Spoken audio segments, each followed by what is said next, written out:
మేము ఇవాళ వరకు ఎవరినన్నా కానీ ఒక్క మాట అన్నావా అని చెప్పి అడుగుతున్నా.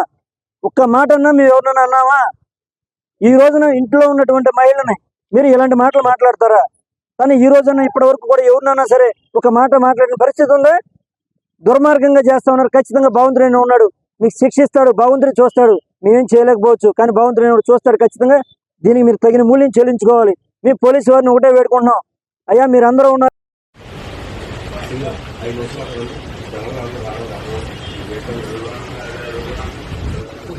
కానీ కలహాలు కానీ పెట్టుకోవడం జరగలేదు. ఈ రోజు మేము మీటింగ్ జరుగుతుందని మా దారిని మేము వస్తున్నాం. ఒక్కరిని ఒక్క మాట అనలేదు.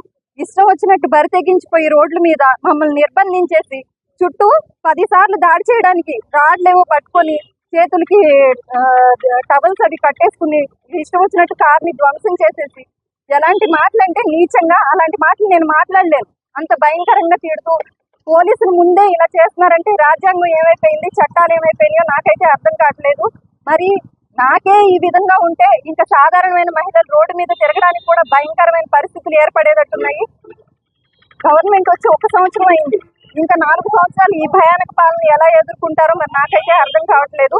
దీనికి పోలీసులు ఏ విధంగా వారిపై కఠినమైన చర్యలు తీసుకుంటారో నాకు తెలియదు. నేనైతే కంప్లైంట్ ఇవ్వడం జరిగింది ఇప్పుడే. దీనికి సంబంధించి ప్రతి ఒక్కరూ కూడా బీసీ మహిళనైన నాకు జరిగిన ఈ అవమానం ప్రతి మహిళకి జరిగినట్టే అని నేను భావిస్తున్నాను.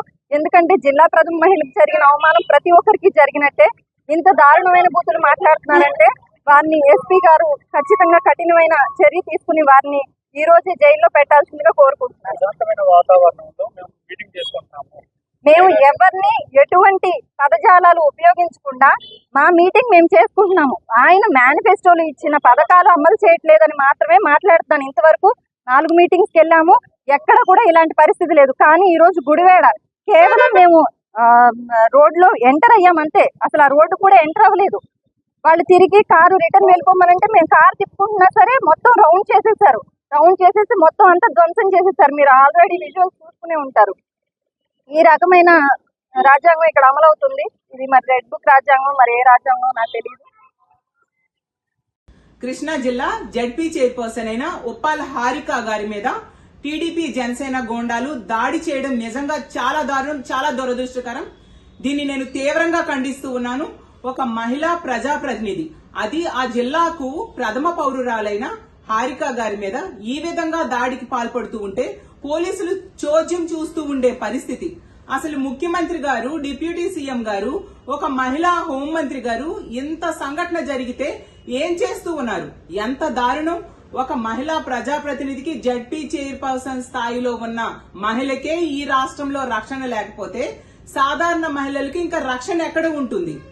ఎంత దారుణం అంటే మహిళల మీద ఎవరైనా చేయి వేస్తే తాట తీస్తానన్నారు పవన్ కళ్యాణ్ గారు. పవన్ కళ్యాణ్ గారు ఇప్పుడు ఒక జడ్పీ చైర్పర్సన్ మీదే మీ జనసేన గోండాలు కూడా అందులో ఉన్నారు. దాడికి పాల్పడితే మీరేం చేస్తూ ఉన్నారు?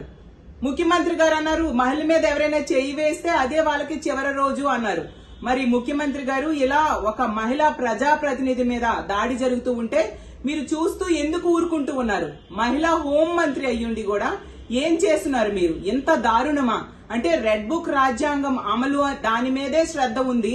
అందులో భాగంగా ప్రజాస్వామ్యాన్ని కూనీ చేయడానికి ఎవరైనా తమ వాయిస్ ని వినిపించాలి అంటే వాళ్ళని అణిచివేయడంలో భాగంగా ఈ విధంగా ఒక మహిళని కూడా చూడకుండా ఆవిడ మీద దాడికి పాల్పడడం ఎంతవరకు సమంజసం? ఇలాంటి సంఘటనలు పదే పదే రిపీట్ అవుతూ ఉన్నాయి.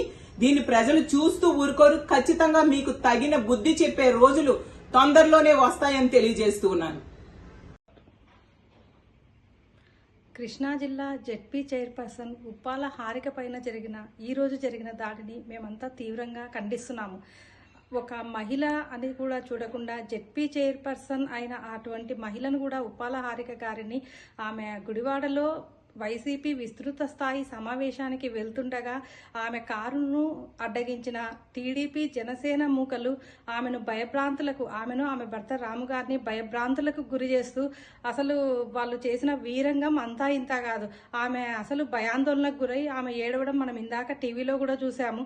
ఒక జెడ్పీ చైర్పర్సన్ అయినటువంటి మహిళను ఆ విధంగా సతాయించడము అసలు అంటే వైసీపీకి ఉన్న ఆదరణను చూడలేక ఆ సమావేశాలు విస్తృత స్థాయి సమావేశాలు సన్నివేశాలు ఏవైతే ఇప్పుడు జరుగుతున్నాయో రాష్ట్రంలో వాటన్నిటికీ జనాలు వస్తున్న ఆదరణను, జగనన్నకు వస్తున్న ఆదరణను చూసి తట్టుకోలేక వైసీపీ, ఈ టీడీపీ జనసేన మూకలు ఎటువంటి దారుణాలకు తెగబడుతున్నాయో ప్రత్యక్షంగా మనం ఈరోజు సాయంత్రం గుడివాడలో జరిగిన సంఘటనతోనే చూడొచ్చు.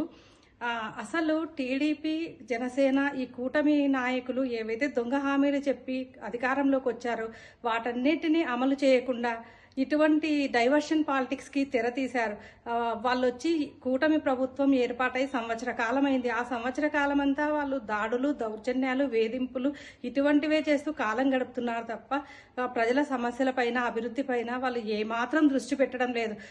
మా వైసీపీ కార్యకర్తలతేమి, నాయకుల మీద కూడా వందల సంఖ్యలో కేసులు, రోజు కేసులు కట్టడమే. ఎక్కడ చూసినా, ఎవరు ప్రశ్నించినా, ఎక్కడ వైసీపీ కార్యకర్త కనిపించినా, ఎక్కడ వాళ్ళు నోరుతో మాట్లాడినా, ఎక్కడ కనిపించినా వాళ్ళు అసలు తట్టుకోలేకపోతున్నారు. ఎందుకంటే జనాల్లో జగనన్నకు వస్తున్న గ్రాఫ్ను చూసి జనాలు జగనన్న వచ్చారు, ఎక్కడికైనా ఒక పర్యటన అంటే ఏదైనా పరామర్శ కానీ ఏదైనా బయటికి వచ్చారు అంటే ఆయన కోసం జనం ఎగబడి వస్తున్నారు. అసలు ఎంత అభిమానం అంటే ఉప్పొంగి సునామీ లాంటి అభిమానం. వీటన్నిటిని చూసి తట్టుకోలేక ఇలాంటి పిచ్చి చేష్టలన్నీ టీడీపీ జనసేన నాయకులు ఇలాంటివి చేయడం అసలు నిజంగా దురదృష్టకరం.